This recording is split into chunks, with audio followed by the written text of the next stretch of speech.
The Kenyan electorate now responds to only the following stimuli. Tribe,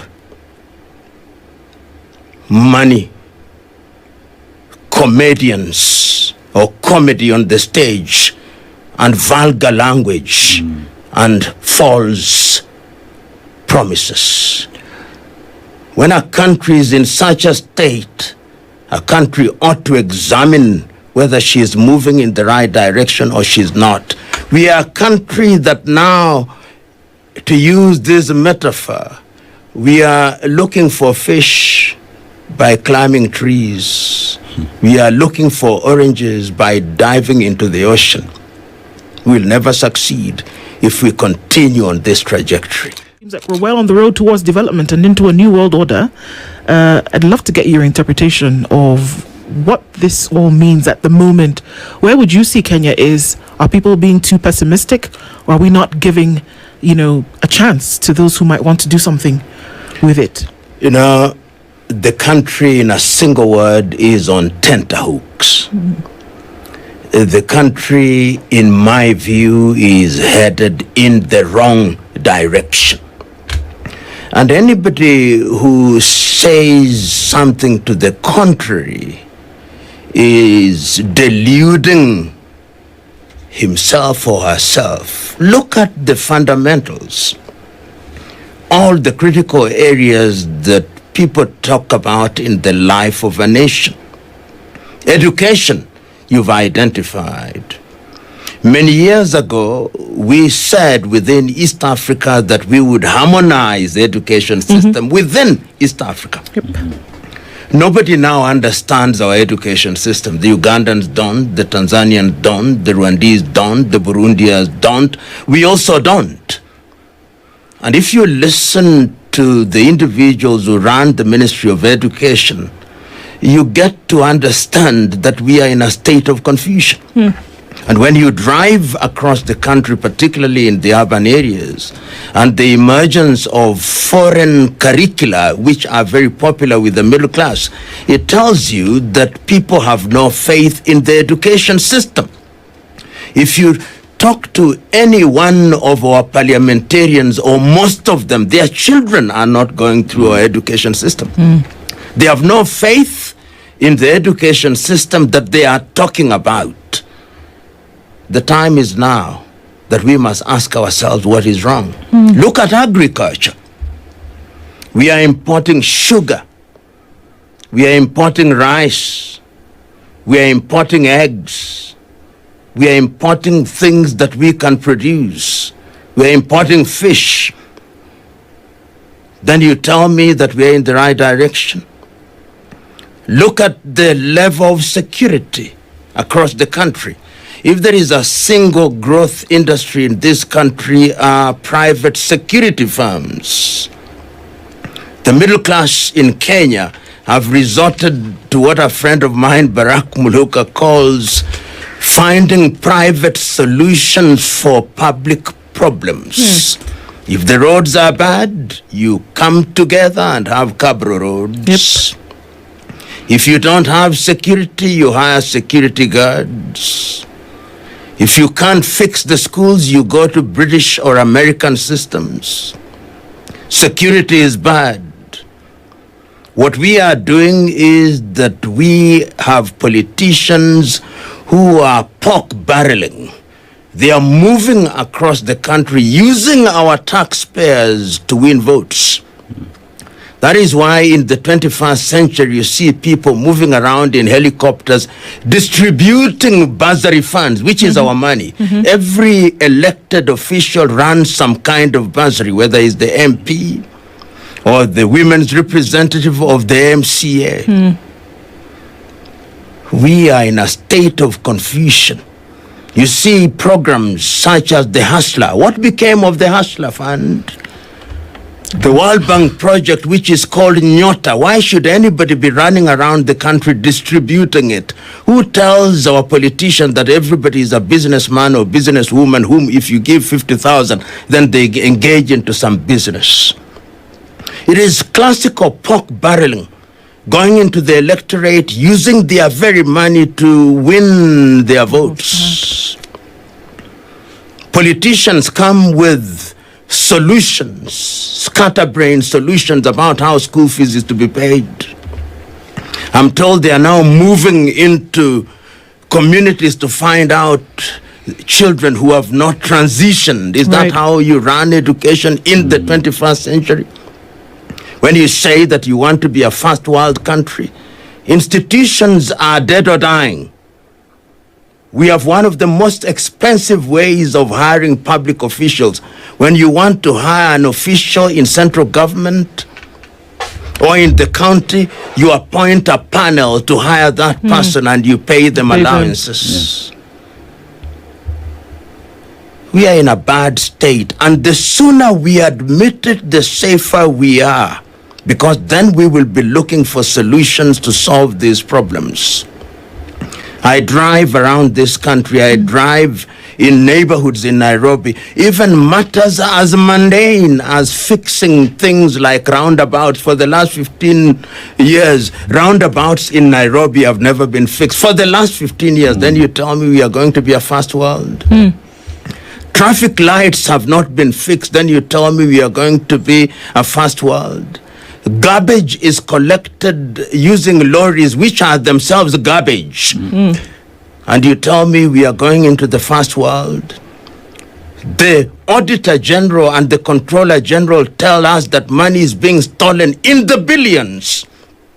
And we are now so numb that even when we talk about theft, nobody cares about it. The rhetoric is tribe. A leading politician and leading politicians telling fellow Kenyans that you cannot go to schools in our areas, and yet we are one Kenya. And you tell me we are moving in the right direction. The nation can be rescued. But it will only be rescued if we make a solemn vow as a people. And unfortunately, permit me to say, that with the current crop of politicians, 90% of them, this country will never realize our potential. I've been around for long enough to know. I've seen them moving from one political party to, well, not party, there are no political parties in Kenya. Moving from one political formation to the other, every election cycle. And the electorate has also been confused. The Kenyan electorate now responds to only the following stimuli. Tribe, money, comedians or comedy on the stage, and vulgar language and false promises. When a country is in such a state, a country ought to examine whether she is moving in the right direction or she's not. We are a country that now, to use this metaphor, we are looking for fish by climbing trees. We are looking for oranges by diving into the ocean. We'll never succeed if we continue on this trajectory. Can we?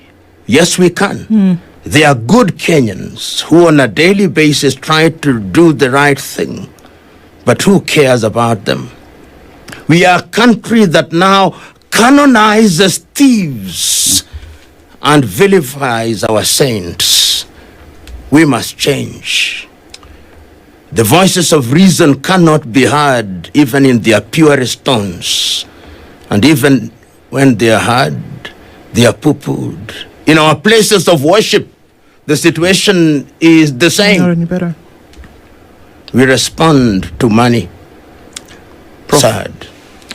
today we live in a country where it has been said, it is an actual fact that we collect a lot of resources from Mwananchi than ever seen before, based off the tax regime that we have today. That during the last State of the Nation address by the president said the economy is doing better, that Kenya is headed in the right direction. But Prof Mwananchi, if you ask Mwananchi today how they are, they will tell you, I am poorer today than when government was formed. And you couple that together with the Auditor General's report on pilferage of resources in the country. You couple that up with money stolen from healthcare system, from education. And one asks the question, Prof, who bewitched us? Who bewitched the leadership of the country that they would not look at Mwananchi as person who deserves services, who works very hard, who painfully pays for taxes, but never ever enjoys the results of their hard work? You know, my brother, I saw an advert inviting qualified individuals to apply for various offices. One of them was a statistician. Mm-hmm. The starting salary was advertised at 70,000 and the maximum will be 110 or thereabouts. Compare that with the salary of an MCA, an MP, who in addition to the salary is paid a sitting allowance for every sitting, who half of the time is away on benchmarking tours in the farthest place so that they can earn the highest allowance. Then you know that we are a sick nation.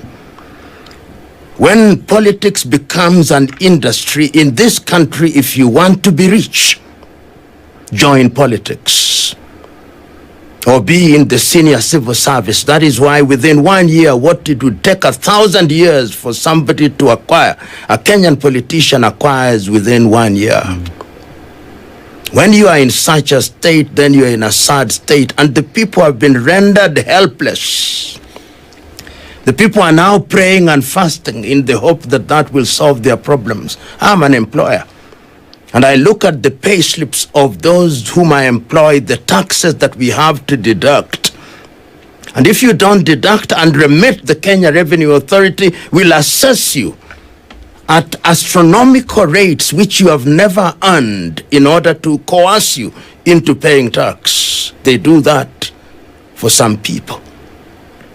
The politicians don't care. What they do is run around the country in helicopters, distributing 200 shillings, insulting the population, telling the population will pay school fees for you. You humiliate the people.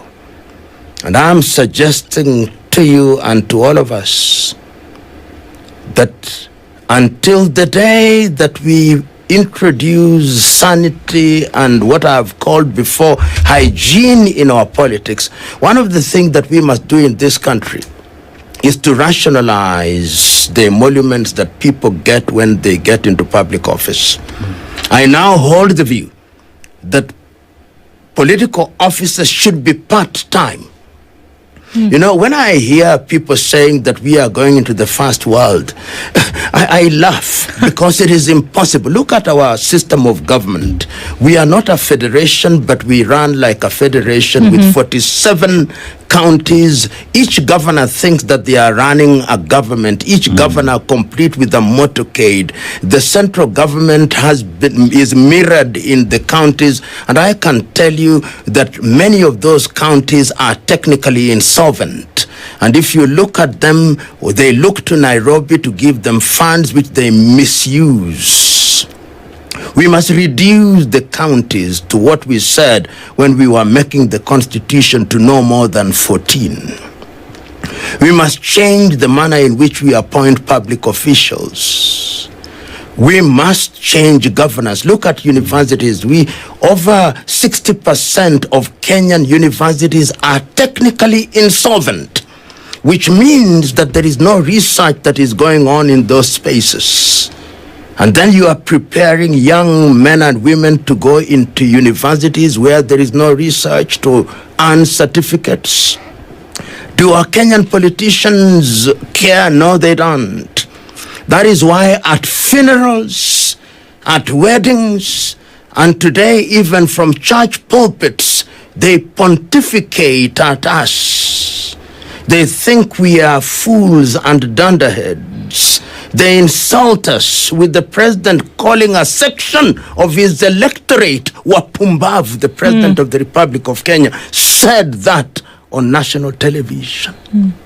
Never have I heard the president of any country calling a section of his electorate retards. Wapumbavu is different from wajinga. Mpumbavu ni mtu mwenye akili pungwani. Rais ametuita sisi ni akili pungwani. Amesema hivyo. That is where we are. And PLO, even as we look at that situation, and for all intents and purposes, things are going in an interesting and negative, retrogressive direction. And if we look at situations around the world in history that have been going in a similar stance, the only thing that changed that position was a complete revolution. You know, we don't talk about it. Perhaps we fear to talk about it because we think it is too painful. Too bloody. Too painful. Yeah. And even to mention it, perhaps treasonable in the minds of others. That is perhaps why people don't talk about it. But look at the fundamentals. Look at, I was in my rural home and I drove across most western Kenya in the last 3 weeks. And you can see the people have no money. You can see little boys running in the evening to the market to buy a single packet of unga. I go where I lived once in the eastern part of Nairobi almost every other week. And I can see that in order to survive, they now have to buy water. There is no water in the pipes. I can see some of them selling no more than 10 bananas. Where I lived, people long migrated from the houses. They have built vibandas or shacks. People have no money in their pockets. That is why when a politician comes and lines them up to humiliate them, They take. by giving them 200 shillings, they say, Hewala. And there is a saying in Twi, which saying is that when you run after a coward for too long, you meet his or her courage. There is wisdom in that saying. Indeed.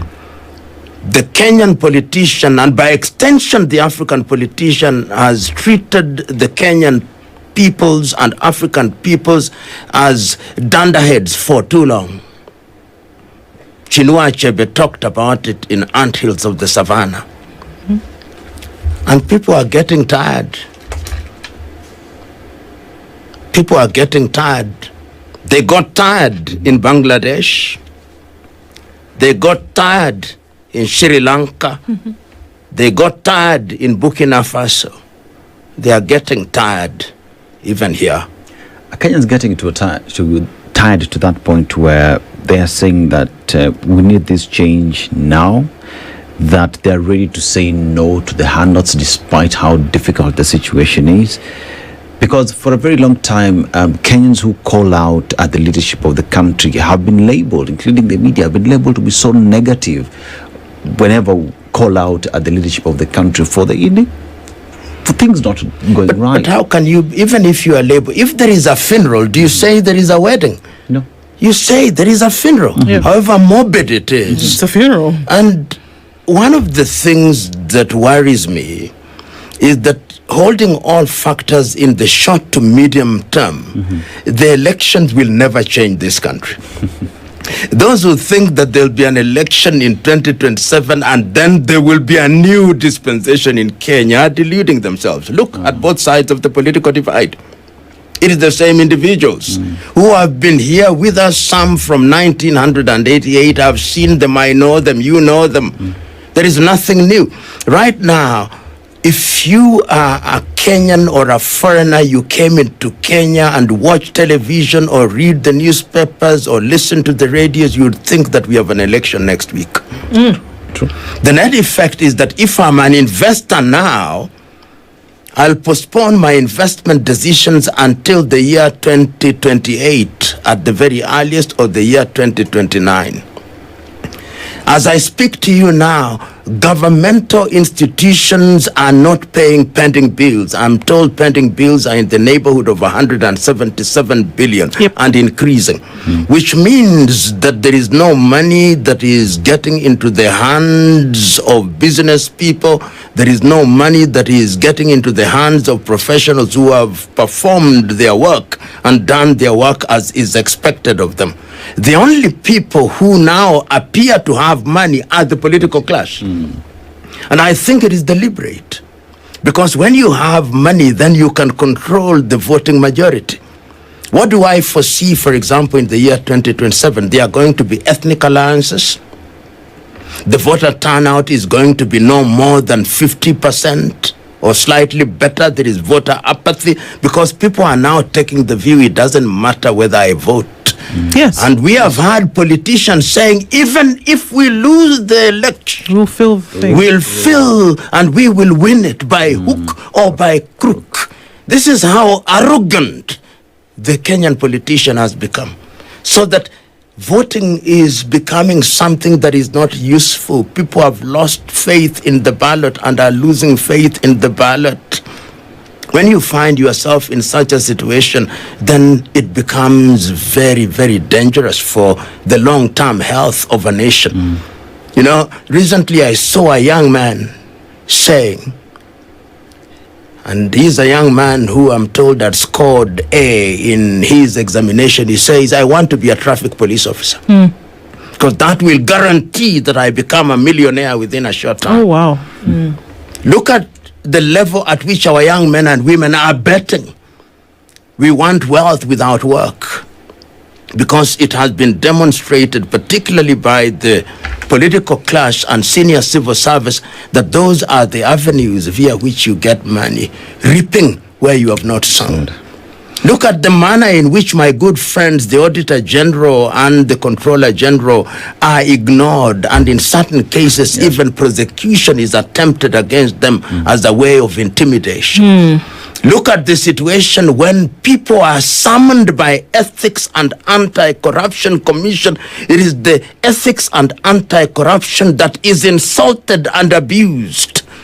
And when people come out of Integrity House, they are celebrated as heroes. That you made it out. So, in all of this, we see what the symptoms are. And we have to then ask what the problem is, because that's what doctors often do. And they talk about, when you think about a cancer, PLO, you think some of the words that come to mind are free radicals. They're all over the place. But the first thing that a doctor does when they find a cancer is not treat it, they cut it out. Cut it out, and then you treat the rest of the body to then be able to recover from the damage or the danger that cancer has. Never do you find a situation whereby the doctor will say, well, let's see how this cancer is going to do if we add a painkiller here or there. They want to cut it out first, but they have to look for what's causing that problem. What's causing the problem right now from what you see?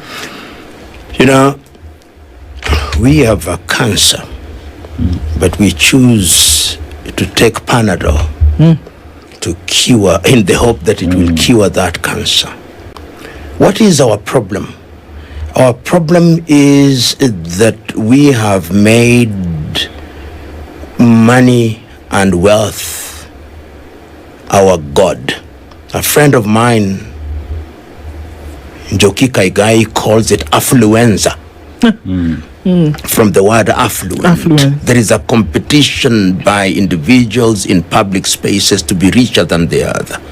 So that we have normalized graft, number one.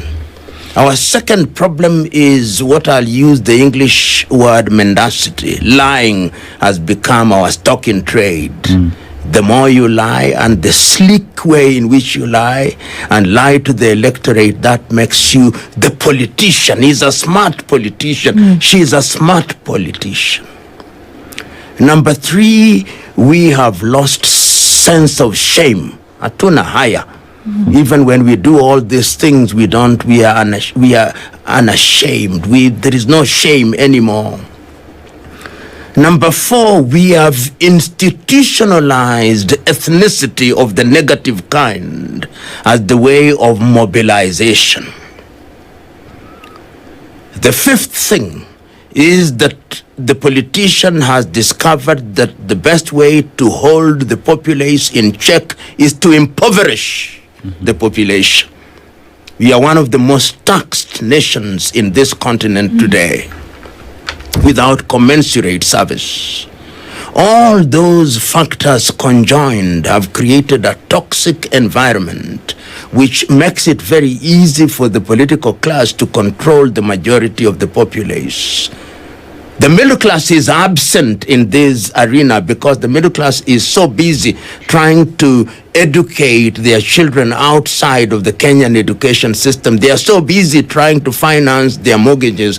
They are so busy trying to protect themselves through private security, and they think that they can have private solutions to public problems. The middle class is absent, and what they do is to analyze the Kenyan situation in the cool of their room and at private members' clubs. The political class, on the other hand, know all these, and what they are doing is to create and to ensure that we are in this state of confusion, and they sell us fiction. In Kiswahili, we used to have a book called Hekaya za Abunuwasi. And there are these stories of Abunuwasi. Abunuwasi was famous for his ways. He would give you a cooking pan, and then after 2 days he asks it, and then he gives you 2, and it says it has given birth. And when you lend him the next time, it says it has died, because that which gives birth dies. That is what the politicians have perfected. The net effect is that we now have politicians in this country who think they are larger than life, almost as large as death. They are immune from the law. They operate above or outside of the law. They commit offenses and nobody cares. They can do what they want. They can kill and maim, but nothing happens to them. When you arrest them, they go to their tribe, and their tribesmen are capable of saying, he is a murderer or a thief, but he is our ours. Yeah. When you create such a nation, then the nation suffers. Permit me to say that there are very few Kenyans, people who can genuinely say that what bothers me is Kenya. We have all retreated into our ethnic cocoons. That is why you hear the talk, usiguze mlima, usiguze mtaro. That is why you hear the Luo saying Oduadu. That is why you hear the Luo say Murembe. That is why you hear the Kisi saying our very own. That is why the people in the coast are also talking of their very own. That is why you hear the Somali brothers are talking about their very own. Everybody has retreated, at least the political class, into these ethnic cocoons. Kenya is a very lonely country. Professor, then there is what we call the Constitution of the Republic, the supreme law of the land. And you look at how the law is abused in the country, and one asks the question, where did we go wrong? Because you look at court orders being given, which is law at that point, disrespected. You look at decisions being made even in terms of expenditure. When we take debt, it ought to go to the consolidated fund. That is not disrespected. It is the rule of the land. The law in the country seems as if it is a suggestion to a specific group of individuals in the country with whom Kenyans have donated their power for representation, legislative and oversight. Professor, can we say that even now, as you're saying, we're going to Singapore, can we head there? Can we even move a step forward as a country without respecting the rule of law? You know, I know that the word Singapore is being used as a metaphor, but let me be mischievous a little. We are the only country in the world that wants to be another country. Never. have I had another one country wanting to be another country. I understand the metaphor. Singapore is 737 square kilometers, or thereabout, a population about 6 million. Yeah. Nairobi is about 696 square kilometers, which means Singapore is slightly bigger, just slightly bigger than Nairobi. We, as a country of 582 square kilometers with a population approaching 61, to be like Nairobi. And even if you allow me now to go into the metaphor without being mischievous, tongue-in-cheek, Singapore had certain things that defined what they wanted. Discipline. Discipline is half the journey. Respect for rule of law. When Lee Kuan Yew and his comrades in arms broke away from Malaysia at that time, 142 individuals or thereabouts were arrested for engaging in corruption and punished. Yes. There was no impunity. People were hired on merit, not on the basis of ethnicity. So if you look at the direction that we are going into, then you discover that we are going in a totally opposite direction. I don't know whether you've had the opportunity of reading this book written in the year 2015 by Robert Wood, a Ghanaian, talking about third world to first world, one touch. When you want to get into that direction, it is not the rhetoric that gets you into that direction. It is the action. And where is the action? There is no action. When you have a World Bank, or look at the sale, for example, Safaricom, it is something that one can say many things about. But when I hear that those who are going to offer advisory services for the sale of Safaricom are going to be paid 3 billion Kenya shillings, what are they doing?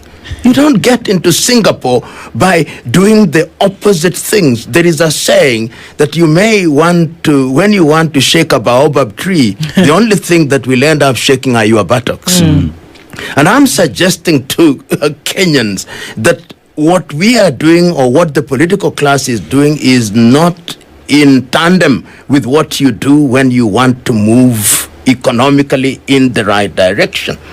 By next year, I am of the view, and I claim no expertise, we'll be spending no less than 60% of our GDP, if not our budget, servicing foreign debt. When you are doing that, how are you going to get into the space? When you are allowing people to import sugar, which they are repackaging, and you are not paying the farmers.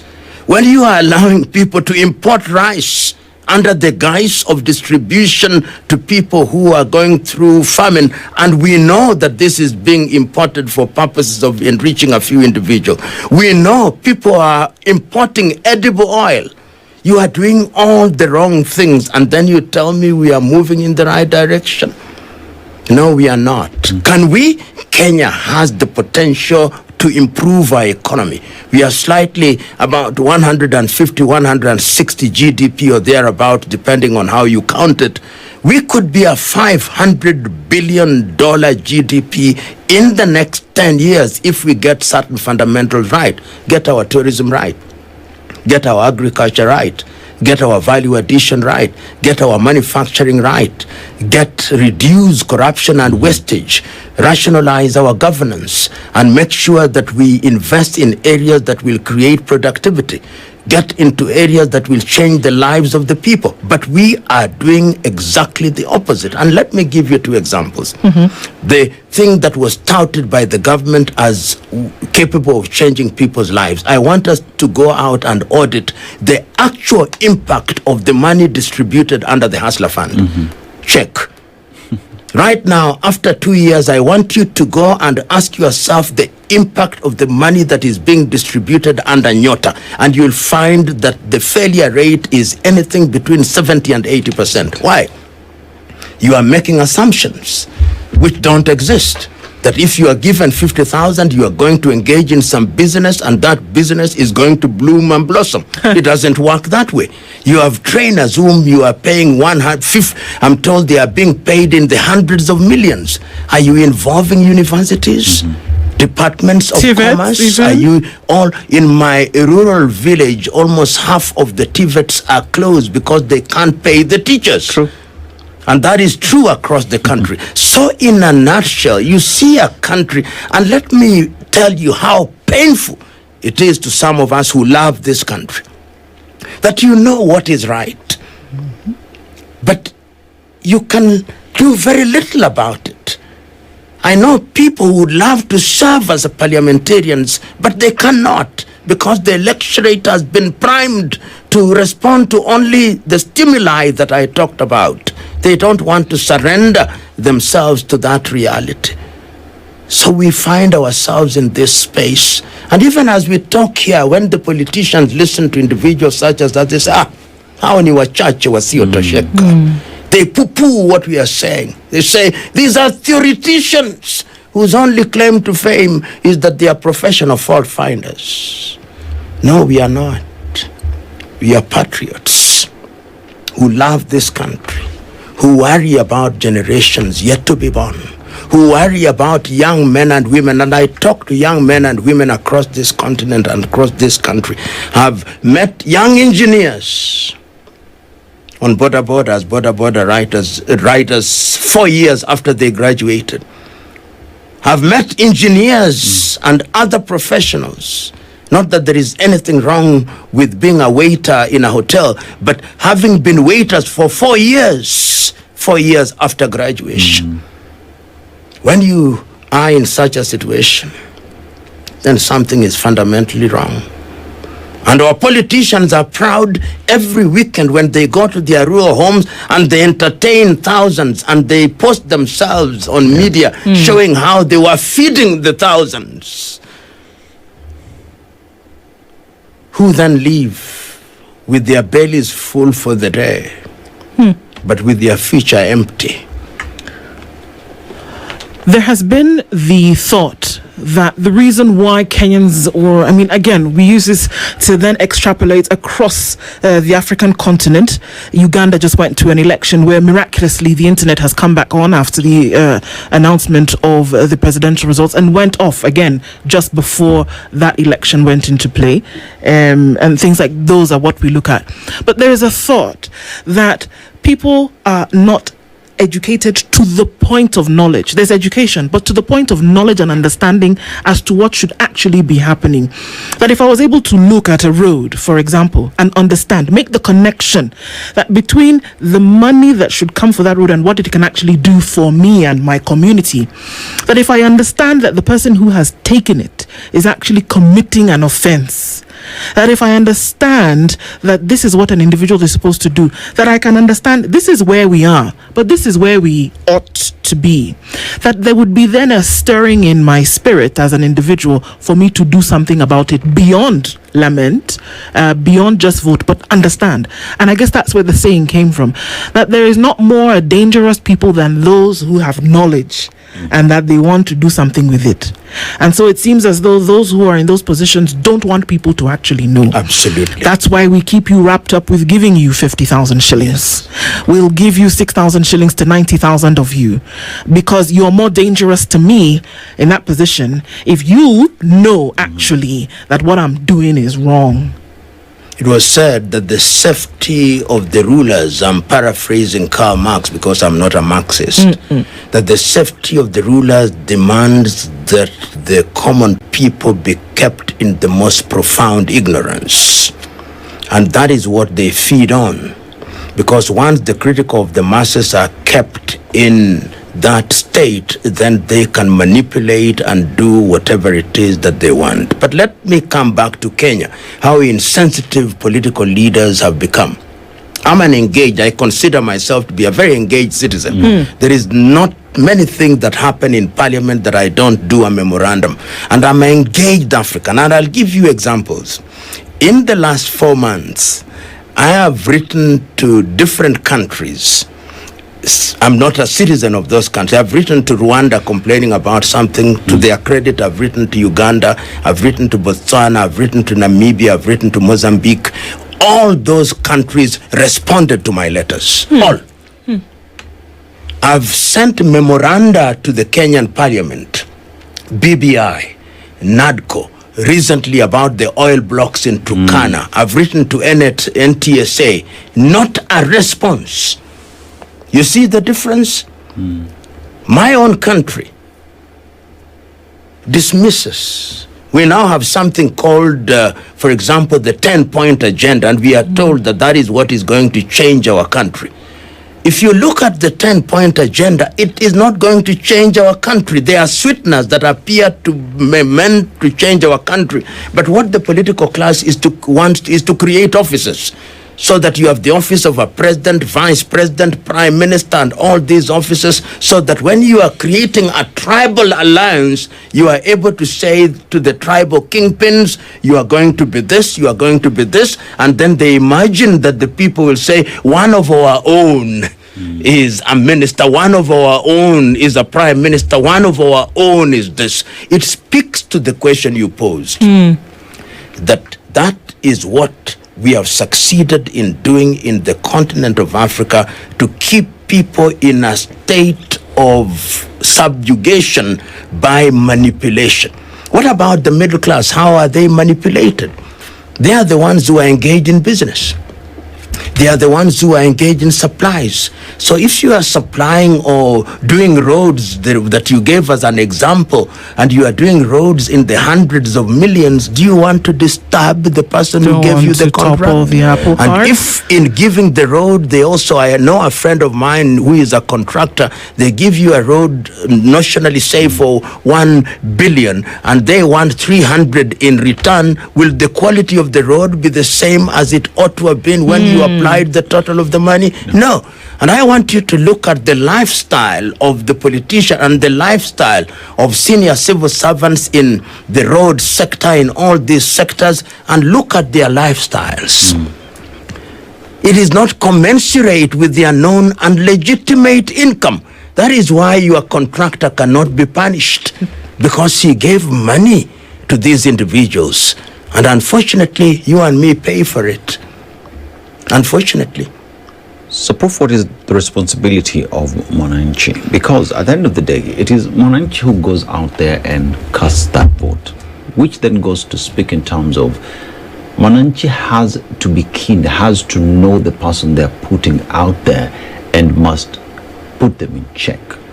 Does Mwananchi has responsibility from their end in terms of who they elect? My brother, I'm now asking myself, is voting the way that we should, voting the way it is it the way that we should continue to use to elect the so-called leaders? We can predict what will happen. In the next few months, you'll hear the IEBC saying the billions that they need to run the elections. They'll possibly print the ballot papers in Greece or in Germany. They'll import Kim's kits, which on the election day predictably are going to fail. The question is voting part of the problem? And I've said this before, and I'm saying it. An American called John Henry Clark said, and I'm repeating it, that when African countries regained their independence, they inherited governance system from the former colonizers, which system they continue to apply, and no country, no African country will ever succeed on the basis of those systems. I think he was right. Because voting now doesn't guarantee that the person with the highest votes will win. Is the person who is announced as the winner who will win. Look at the by-election that were held in Kenya recently. Look at the amounts of money that were deployed. Look at the voter turnout, less than 50%. Look at the noise that accompanied it. Are the constituencies the better because they have a new MP? What the MP will do is to receive or to preside over CDF, and half of it will possibly disappear in many of the constituencies through contracts and other avenues. The elector, the voter, in a properly working system can change things. But the systems in Kenya and in Africa, the systems themselves are rigged. They are rigged so that your vote doesn't count for much. Those who wield power will manipulate the vote and will manipulate the systems so that the person who they require at the end is the person that they get at the end of the process. And so we have to ask this question. Sometimes it's difficult to hear the question, but we can see examples of where it works. That is it time that nations of this continent, Kenya, the one that we're speaking about this morning, then have an agreement or have the leadership of a benevolent or even a more serious dictator. Look at Burkina Faso. The systems that you speak of in a very short time have then been able to reveal themselves that they work if they are done properly. That in a very short period of time, things have unfurled in a manner that one would have never imagined could happen and happen so quickly. Before they took him out, and yes, I say took him out, Muammar Gaddafi ran a country that is akin to any country in Europe. And I was able to do that because he said, you know what, this is the way we ought to do it. Let me do it. If it doesn't work, let's go another direction. Many would argue that Paul Kagame is a benevolent dictator and that things happen because they're insisted upon. Is it time? Let me say this. I've heard that argument being bandied around. I do not support it. Okay. In 1992 in Benin, the then president, I think it was Soglo, they had a meeting of all Beninois saying, how do we govern ourselves? And I believe the time has come in Kenya where we must ask ourselves, can we go on this way? And I remember in 2001 when we were doing the constitution, Ali Mazrui wrote a paper and say, if Kenyan politics is ethnic prone, can we have a constitutional order that is ethnic proof? And he debated many issues about how we can deal with the specter of ethnicity in a positive manner. You've heard, for example, amongst the Luo of Kenya as we speak, the two cabinet ministers who are appointed are saying the Luos are now in government because they are appointed cabinet ministers. That is the kind of reasoning that prevails. And the question is, this feel-good effect, what impact does it have on governance? What does it matter to me? And I've given this analogy. When you are taking an aircraft, you look for the best pilot. You don't ask whether he is from your tribe or is from your village. But when we want our country to be piloted, we then want one from our village. Then you expect the aircraft to fly properly, and the person from your village has no idea what it is. The question is, I have no immediate answer, but I believe that you need order. A leadership that is merit-based. We can borrow from different systems. The Chinese have claimed they have a democracy that has a Chinese character. A friend of mine calls it Afrocracy, that the time has come that we must borrow from even traditional governance systems and ask ourselves, this election that we go through and cost us millions and pain every other circle, are they helping? And in the recent past, we have seen the elections in Tanzania. The country has not even settled. The elections in Uganda. As I speak to you this morning, the Ugandan schools have been ordered not to open. And in Kenya, we can predict that in the year 2027, the current administration will shut out social media in August. They'll shut it out so that we don't communicate. And so it is predictable that after every election cycle, and you can see what I call dog whistling. When you listen to certain politicians in different parts of the country, they are already dog whistling. Sure. They are telling people in very subtle terms, what will happen? if this is not your home, you had better go to your home. And they are talking about Kenya. And this is going to happen a lot more as we head towards the election. So I agree with you that the time is now to interrogate these systems. And perhaps the time is now that we must re-examine. I have no doubt that we need to have a look at our 2010 constitution. And when we have a look at our 2010 constitution, these are some of the things that I think should happen. I think my good friend Ekuru Aukot in his Punguza Mzigo talked about it. Number one, we must look at the architecture of the executive arm of government. Number two, we must, in the nature of things, rethink devolution, reduce the governance units from at the very maximum 14. Number two, look at the manner in which we appoint public officials. It's too expensive and unwieldy. In the legislature, it is time to consider having a system where legislators are part-time, because as it is now, they are part-time. The lawyers who are legislators still see them in court. So they are part-time. They are not full-time, but they are paid as full-time and all these things. Look at our judiciary and see how we can deal with it. And when we do all those things honestly, we will be able to discover that we have a governance system that is top-heavy. And once we do that, because we have chosen that ethnicity is one of the prime movers in this country, let us ask ourselves what the Nigerians call the federal character. Let us ask ourselves how we are going to deal with those things. And let us give pride of place to merit. There is no substitute for merit. There is no substitute for discipline. There is no substitute for humility. There is no substitute for patriotism. There is no substitute for self-shame. There is no substitute for doing the right thing. If we do that, and we stop what we are doing right now. I've talked about pork barreling. Every politician now on a daily basis is pork barreling, using public funds by seeking public glorification in order to hoodwink the voter and to attract the votes. And the result will be the same again after August 2027. As I've said before, the forests will change. But the monkeys and their habits, speaking metaphorically, will be the very same.